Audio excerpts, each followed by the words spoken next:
Did we just tell us, this is the first time we are seeing you after more than 48 hours. Sorry for, that particular scenario.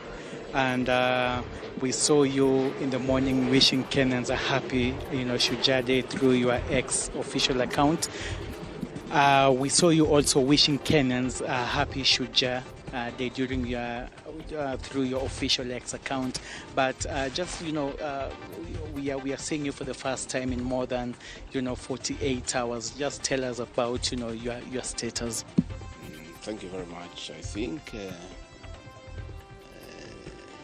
on Thursday I had proceedings in the Senate throughout the morning, and I think we broke at 1 o'clock or so, and I retreated to Harambee House Annex for lunch with my team of lawyers and a few of my senior officials in the Office of the Deputy President. And after lunch, we went through my examination in chief in the afternoon and possible areas of cross-examination by the councils for the National Assembly and by the senators themselves. And my team took off for the Senate, and I went through my office to pick my notes. And when I was going to the office is when suddenly I developed very, very intense pain in the chest. And I sat down, and the pain continued. And it was very intense and very sharp. And I did call my doctor, Dr. Gachagua, of this hospital, who has been my doctor for the last 20 years. And I described him in brief how I was feeling. He asked me about the intensity of the pain, and I told him it was very, very, very intense.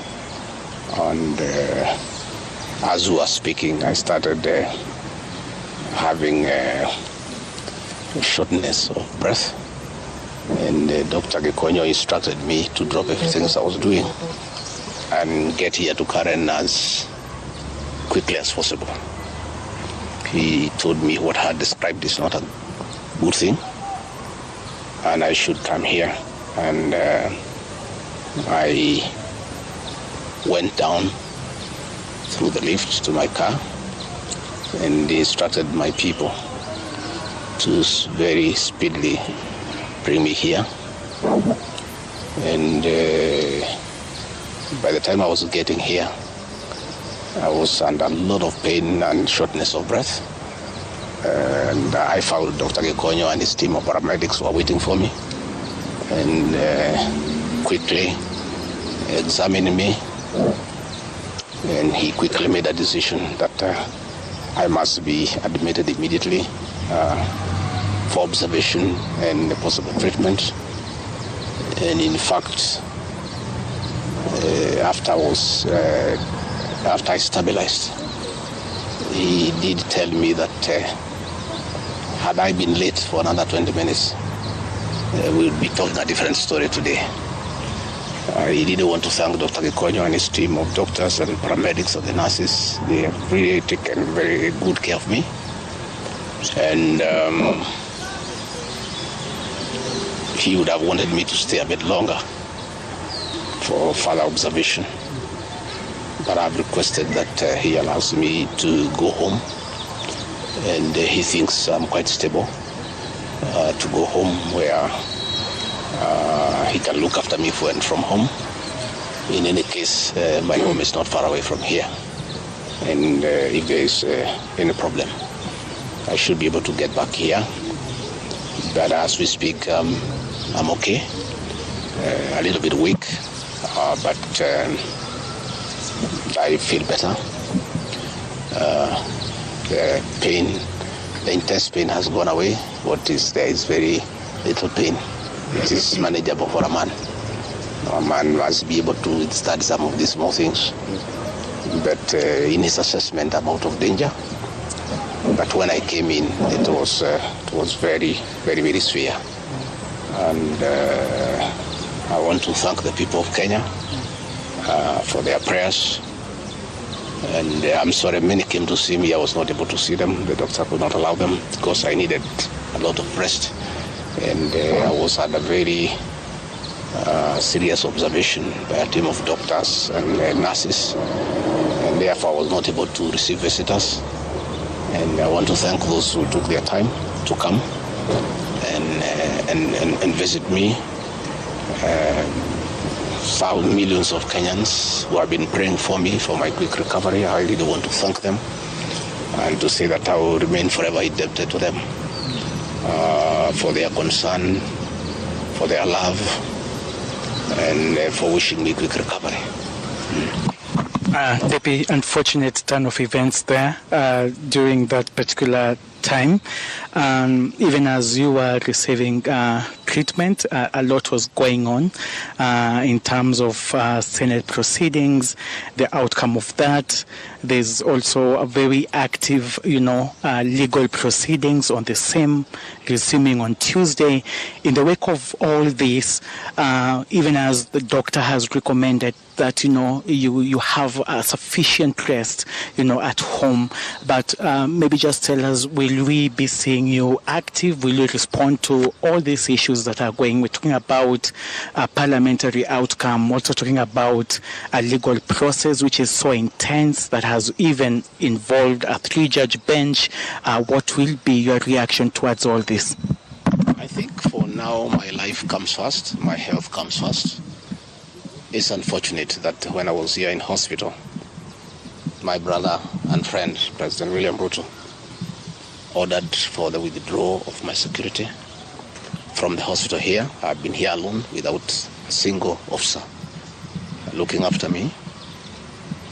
He ordered the withdrawal of security guards in my rural home in Nyeri, in my private home here in Karen, and all officers who were close to me were disarmed and given warning that they should not be anywhere near me.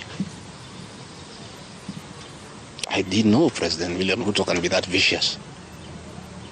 I am shocked by how vicious a man I helped to be president, a man that I believed in, a man that I was persecuted when supporting him, could be so vicious against me when I'm literally fighting for my life in hospital. How cruel can a man be? As we speak today, the Deputy President of the Republic of Kenya, Rigathi Gachagua, has no single security officer around him. She's alone. And I am aware that a judge seated in Kirogoya, another one seated in Midimani, gave conservatory orders staying the proceedings of the Senate, which effectively means I'm Deputy President. When the President, in total violation of the court orders, viciously withdrew security around me, again, to cripple the functions of my office. He ordered, through the head of public service, Felix Koskei, that all officers in my office be sent on compulsory leave. Last night, all vehicles assigned to officers who work under me were impounded to cripple the office of the Deputy President. I don't understand this level of viciousness to a man who have been your deputy, who helped you to become president, irrespective of whatever he has done. At his lowest moment in life, when he's literally struggling to stay alive, you unleash such viciousness against him. I bear no grudge against anybody, but this had not seen that in President William Ruto. The man I'm seeing is not the one that I thought that I knew. I know there was concerted effort that I should not go to Kwale for the celebration. Wilson Airport were told that I should not go through Wilson Airport. All owners of helicopters were told that I should not be allowed to use any of them to go to Kwale. I don't understand. But as I say, I want the people of Kenya to know that as I go home today, I have no security. And it's good that they know. And if anything happens to me or my family, President William Ruto must be held to account. We've made many mistakes in life.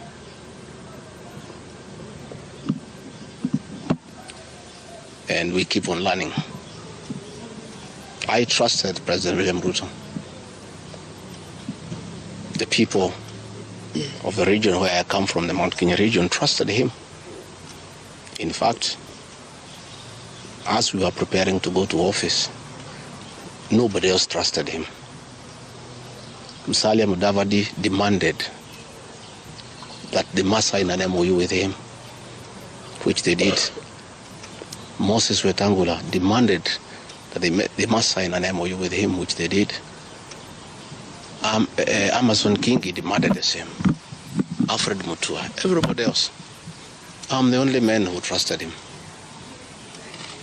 Verbally, because we are Christians. We used to go to church together. And as a Christian, I believed a fellow Christian that he would never betray me or my people. For the last 1 year, it's been very difficult for me. But I'm a very persevering man, very enduring. And what happened on Thursday is a culmination of continuous persecution and stress for a year. And when I look at it, probably it is history repeating itself. That President William Ruto wanted to take me the route President Daniel Arap Moi took Kenneth Matiba. He pushed Matiba up to getting a stroke and eventually dying. When I look to what the president is doing to me, especially now when I'm in hospital, crippling me, treating me like an animal, I think he wanted to take me the Matiba route. But God is gracious. It didn't happen that way. I hear many of his people are calling here asking whether I'm dead, whether I'll survive, whether I'll recover. They were celebrating. It's the most unfortunate thing that has ever happened in this country. That you can be so vicious to a man who helped you to be president. And the crime of this man, telling you the truth. Don't evict people without compensation, Mr. President. Mr. President, don't overtax people. You are killing them, you are killing their businesses. Don't force a housing program on people. If people do not want these houses, don't force them.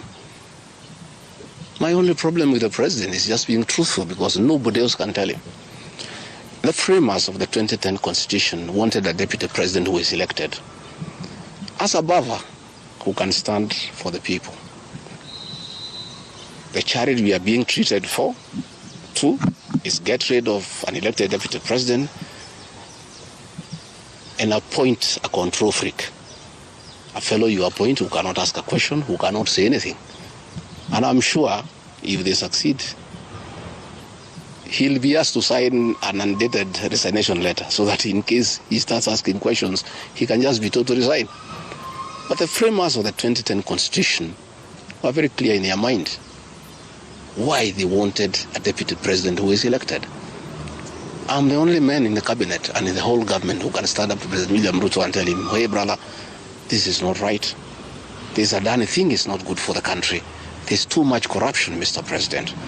This how thing is being forced down on the people of Kenya. and they don't like it. Please don't force it down on them. You know, situations where medical equipment that was being supplied by Kenyans to the Ministry of Health now has been given to one single Asian. I say, Mr. President, this is not right. We are killing our business people. So, as we speak, I say that my lawyers are in court. We have faith in our judiciary. And I requested that, according to the rules of natural justice, I be accorded an opportunity to be heard in the Senate. You remember I presented myself to the National Assembly and defended myself. In the Senate, I was there day one. And even when the Speaker asked me to sit down to listen to the charges, I decided to stand up to face my accusers. I was there the following day. I was ready for cross-examination. The 11 counts is nothing but malice and fiction. It was a political game by the president to get rid of me. And looking at it, I don't think the president had any intention of ever working with me. I think he just needed me to help him win the election because of my mobilization capacity and the faith the Mount Kenya region has in me. So I should have been given an opportunity. I have asked my lawyers and they have told me the motion was not time-bound. What is time-bound is a select committee that should work for 10 days and then report to plenary. That committee was never constituted, so this matter should have continued and waited for me. I was ready for cross-examination so that I answer those 11 counts one by one, and I'm sure had I been given that opportunity, I would have persuaded the senators otherwise. I was not given that opportunity. When you look at the speed at which Rigathi Gachagua is being hounded at office, it's like the story of Simon Makonde. You remember that story? One who died, who was born on Monday and by Sunday was buried. The kind of efficiency that has been exhibited in hounding Rigathi Gachagua out of office, if this efficiency was being exhibited in the management of the affairs of this country, Kenyans will be very happy. What is the hurry? The framers of the Constitution gave the president 14 days to look for somebody to replace the deputy president. It gave Parliament another 60 days. That's a total of 74 days. Why is a job that was prescribed by the framers of the Constitution to be done within 74 days is being done in half a day? You must ask yourself that question. I think it's being hurried to circumvent justice to avoid the courts of law from interrogating this matter and making a decision. The courts told us they don't want to interfere with the process, to let the parliamentary process get finished and then go to them. We have gone to them now. It's over. The courts will interrogate the process and make a determination. But I ask, let the president obey court orders. Through a court order, Rigathi Gachagua is deputy president. Why doesn't he have cars? Why doesn't he have security? Why has his office been made dysfunctional? I think it's very important. But finally, I want to tell the people of Kenya that I don't feel safe. And for the first time, let me say that on 30th of August, in Kisumu, undercover security agents entered my room in Kisumu and bagged it. And one of them tried to poison my food. But we detected it and we were able to escape the scheme. I was supposed to be killed through poisoning. On 3rd of September, in Nyeri, another team from the National Intelligence Service came to Nyeri and tried to poison food that was meant for me and Kikuyu Council of Elders. I did report this matter to the National Intelligence Service, and the officers who were assigned to my office, I asked them to leave because I felt I was not safe. After the 2 attempts to assassinate me through food poisoning failed, it is when this impeachment motion was hatched. When my security was withdrawn here, Officers from the National Intelligence Service have been hovering in every room, in every compound here, to an extent that I had to call my wife and my children to come and stay in my room, just in case they get entry to my room or compromise the people who are treating me. So Rigathi Gachagua and his family feel very exposed because these people have tried to kill us before. They have now tried to get us out of office. So I asked President William Ruto, my brother, I helped you to be president. Leave me alone. Leave my children alone. Do whatever you want, but let me live. Let me look after my children. You can do whatever you want with the country, but allow me to live. Because I was there for you when you needed somebody to be there for you. When you were in trouble and you needed a man who could stand with you, I stood with you, with my family. You have paid us in kind by being so cruel and vicious against us. We are simple people. We are a very small family. Let us be. Do whatever you want, but please, Mr. President, I beg you, don't kill us. Don't kill my children. You have caused me enough pain for the last 1 year. Please, leave me alone. Let me be. God will take care of me. I don't have to have security. I don't have to have drivers. I don't have to have cars. Please allow me to have my peace, if nothing else. And remember, I was there for you when you needed a man to be there for you. Let the courts of law uphold and protect our Constitution. I ask the Chief Justice, Martha Koome, to live true to the fidelity of our Constitution, to make sure that this is a country of the rule of law, to allow the court process to take place and ensure that this process is not nugatory. There are orders asking that Rigathi Gachagua remain in office until this matter is heard and determined. Let it be.